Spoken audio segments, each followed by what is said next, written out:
Hello guys, my name is Georgie and thank you for watching this video. In this video I would like to tell you the story of my and my husband's lives, and I would like to tell you why and when we decided to flee from Russia. And yeah, welcome to my channel. We left Russia in November 2022. The decision was really sudden. We both had a normal job. I used to work as a flight attendant. I worked for a national Russian airline, and my job was like a pretty good job, and my income was pretty good as well. And also my husband, we both are Russian, and he worked for government gas provider, which was also a state company, and his income was pretty good as well, and we both had a pretty good life actually. But instead we were a gay couple, and I am an open gay, and all my friends know that I'm gay, my parents know that I'm gay, and my parents know my husband and everything. But to be gay in Russia has never been okay, but it used to be bearable. But now government does everything to make you feel uncomfortable being a gay in Russia. They bring in different new laws to abuse Lgbt people and stuff like that. So I think it's becoming dangerous to be in Russia, especially if you are an open gay as I am. And also I am 100% disagree with Russian politics, with this terrible war, and I also feel afraid, and I don't want to pay taxes to this government, and I don't want, because I don't want to sponsor the war. So the decision was like, we don't have any choice, or we're gonna be slaves forever. So we was like, yeah, we were gonna go to the United States because we have friends here in the United States, and yeah, so we had some savings, and we decided to go to the United States through Mexican and United States southern border, which is in Tijuana or other places. Yeah, and we went to Mexico and to Mexico City, and after that we flew to Tijuana and spent there 2 months. Yeah, we had to spend there 2 months. Yeah, it's a long time, but yeah, we had some savings. Yeah, but also my friend helped us for a while for our first hotels and everything, but mostly we had to do everything on our own. And yeah, we decided to get married there in Mexico because first we really wanted to, and second, it would be really good and more convenient for us when we be crossing the border as a married couple. Yeah, but it's also from our hearts. So yeah, because I really love him and he loves me, and we really wanted to get married. And yeah, we had some savings, but we had to spend there 2 months without any job. And yeah, we spent all the money that we had, and when we crossed the border we were almost running out of our savings, and we were like, friends, please help us, we have no money, we have no place to stay. And first time my friends helped me, and he booked for us a hotel. And also we went to different agencies. Excuse me, I'm sorry, because I really get emotional when I talk about that, because it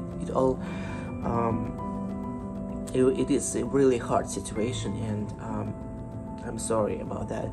So we went to different agencies, and some of them promised us to help us with housing, and they gave us some checks to some money that we could spend on ourselves and on our needs. And also we had a month, we had food snap card, which had money for food, and yeah, that was really good. But the card was declined, and because we are not eligible for the program, and also the agency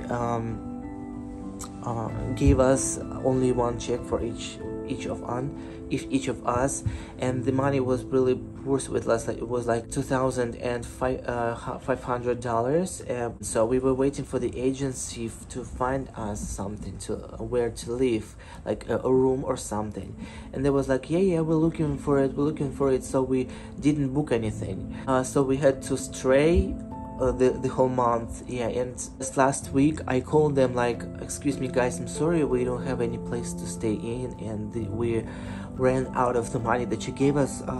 Excuse me, I'm sorry, because I'm sorry, just when this situation,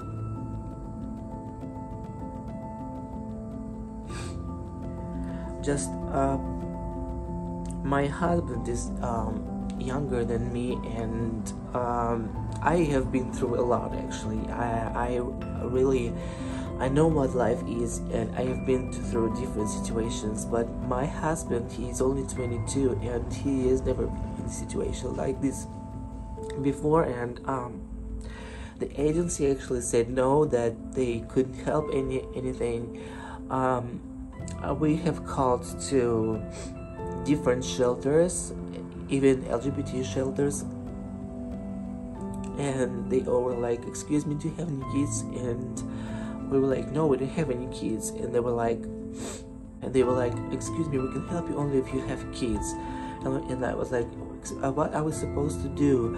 Are we going to sleep on streets? And they were like, I don't know. And each shelter was like, excuse me, I don't know, I'm sorry, no. And I called my friends. I was like, excuse me, can you guys please help me somehow book something, or I don't know what. And they all were like, I'm sorry, I can't help you with anything. And we are in Boston, and the only chance were the shelter for homeless people, which is called Pine Street Inn, and it's like an hangar where it's like 400 beds or something like that. And it was very cold outside, and we decided to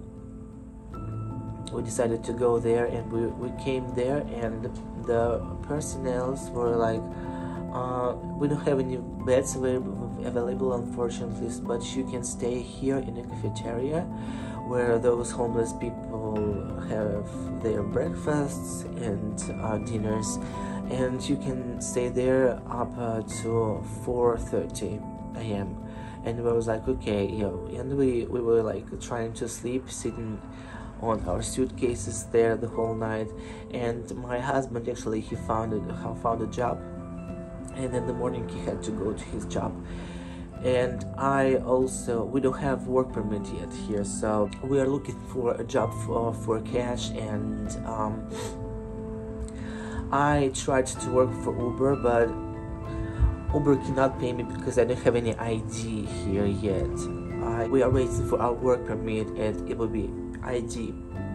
And so yeah, fortunately my husband has a job now, and he had his first check. That's why we could rent this Airbnb.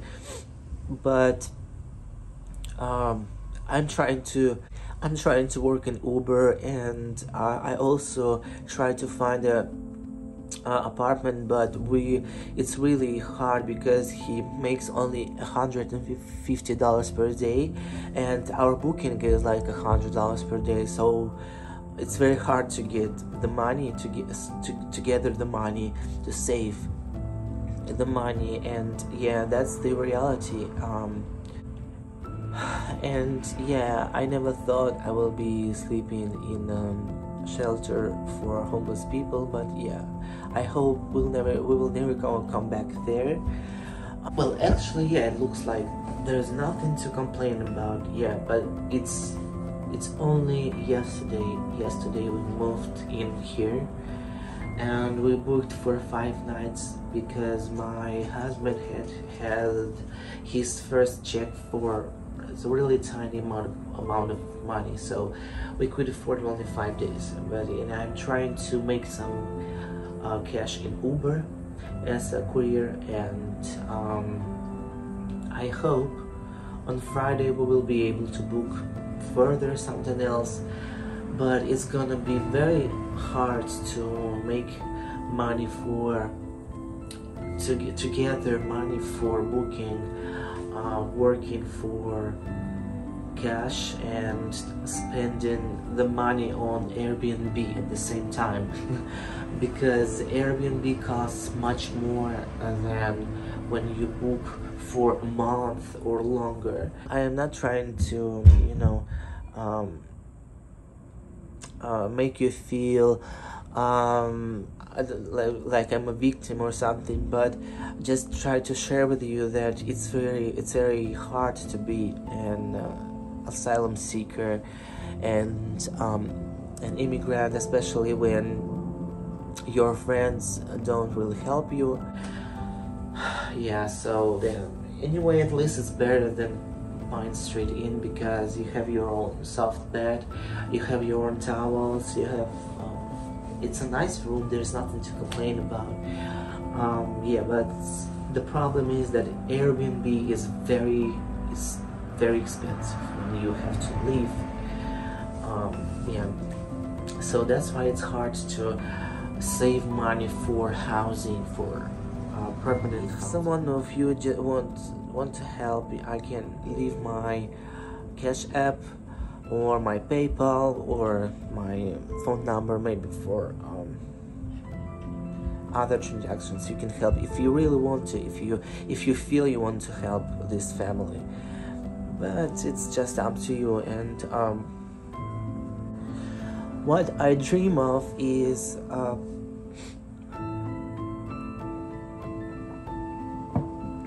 I used to be a flight attendant, as I said, and I really like my job, and I really dream to receive my work permit, and I want to apply documents to be flight attendant again because I like my job.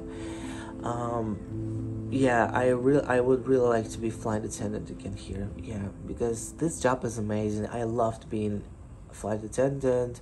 I loved serving people. I really had fun of it. Yeah, just it's a nice job. You travel at the same time. You get paid for it. Yeah, I loved my job. Yeah. Okay, guys, thank you for watching this video, and have a great day.